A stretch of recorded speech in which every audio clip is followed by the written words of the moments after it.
need.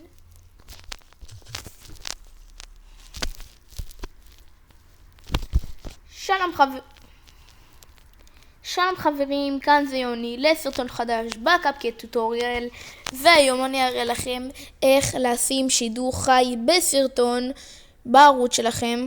אז קודם כל אתם הולכים לפלוס שלמטה, אוקיי? כמו שבכללי אתם שמים סרטון, אוקיי? אתם בוחרים את הסרטון, בוא נגיד אני שם את הסרטון הזה, אני שם סרטון ככה, אוקיי? ככה אני לא באמת אשים, זה כאילו דוגמה. הנה פה זה הכותרת, לא יודע, אדיט רונלדו בוא נגיד, אוקיי?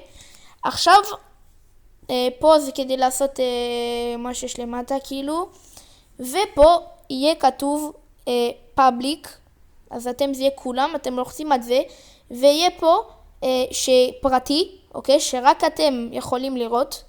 פה השני זה כשרק מי שיש לו את הקישור של הסרטון יכול לראות, ובראשון זה כשכולם יכול לראות. וכמו שאתם רואים למטה כתוב, זה בצרפתית אבל יהיה לכם כתוב בשידור חי, אוקיי?